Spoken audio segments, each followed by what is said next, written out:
In 1941, Mary stood on a rocky cliff watching the ships arrive. Massive American warships, cargo vessels, troop transports, hundreds of them steaming into the harbors around Newfoundland. She'd never seen anything like it.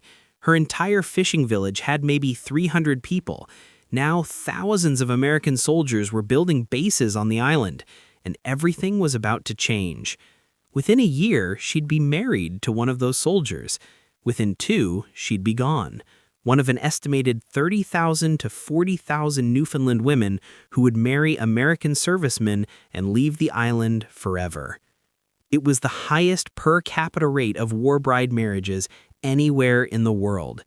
Entire communities lost their young women, and nobody talks about it. Why did so many Newfoundland girls marry Americans? What was life on the island that made leaving seem like the only option? And what happened to the women who traded fishing villages for American cities only to discover they'd crossed into a world they didn't understand? Before the Americans came, Newfoundland was one of the most isolated places in the British Empire. It wasn't even part of Canada yet. It was a separate British dominion, and in 1934, it had gone bankrupt and been placed under direct British rule. The Depression hit hard. Fishing, the island's main industry, barely paid enough to survive. Most families lived in tiny outport villages accessible only by boat. There was no electricity in most places, no running water, no roads connecting communities. Life was hard, cold, and unchanging. For young women, the options were bleak. You married a fisherman and spent your life gutting cod and raising children in poverty, or you didn't marry and stayed with your parents doing the same work for free. Education beyond elementary school was rare. Jobs for women barely existed. The island felt like a trap, beautiful and suffocating in equal measure. Then, in January 1941, the Americans arrived. As part of the Destroyers for Bases agreement between the U.S. and Britain, America was granted permission to build military bases in Newfoundland to defend North America from Nazi attack. Thousands of American servicemen flooded into places like St. John's, Argentia, Stephenville, and Goose Bay. They brought money, machinery, and a culture that seemed impossibly glamorous to isolated Newfoundland girls.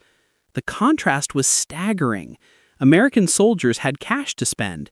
They made more in a month than most Newfoundland men made in a year. They wore sharp uniforms, talked about cities with movie theaters and department stores, and treated girls to things Newfoundland boys couldn't afford: dances, dinners, chocolates, stockings. They were confident, charming, and they made promises. Marry me, and I'll take you to America. You'll never have to gut fish again. You'll have a house with electricity, a car, a life better than anything here. The girls believed them. How could they not? America sounded like a fairy tale compared to the grinding poverty of Newfoundland. And the soldiers weren't lying, not exactly. Most of them did come from places that were wealthier and more modern than Newfoundland outports. But better than Newfoundland didn't always mean what the girls imagined. The marriages happened fast. Wartime romances were intense. Soldiers rotated in and out, deployments loomed, and there was pressure to commit before time ran out. Many couples knew each other for weeks or months before marrying. Some barely knew each other at all. Between 1941 and 1966, the period when American bases were most active in Newfoundland, an estimated 30,000 to 40,000 Newfoundland women married American servicemen. Given that Newfoundland's total population in 1945 was only around 320,000, that's an astonishing percentage. Some villages lost nearly every unmarried woman of marrying age.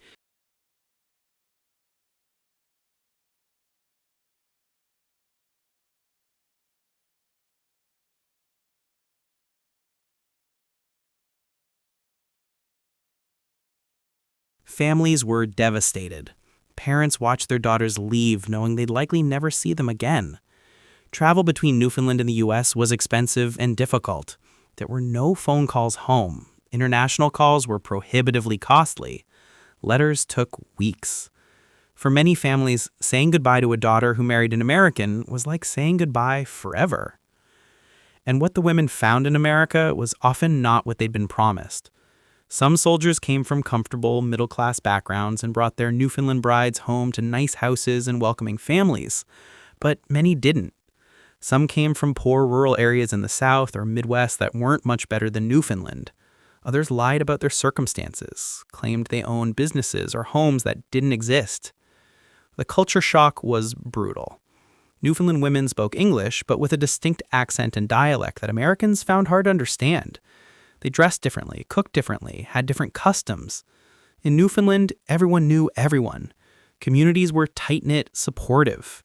In America, especially in cities, people were strangers. The isolation was crushing. Some marriages thrived.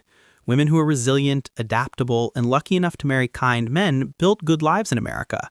They raised families, made friends, and eventually stopped feeling like outsiders. But others struggled. Divorce rates among Newfoundland war brides were significant, though exact numbers are hard to find. Some women returned to Newfoundland, humiliated and broke. Others stayed in bad marriages because they had no way to get home. By 1966, when the last major American base closed in Newfoundland, the exodus slowed, but the damage was done. Entire generations of young women were gone. The demographic imbalance in some communities lasted for decades. Too many men, not enough women, families broken apart by migration. In 1966, recognizing how many Newfoundland women had settled in the U.S., the Newfoundland government created a tourism campaign specifically designed to help war brides and their families reunite. Special travel packages, reunion events, anything to rebuild the connections that had been severed.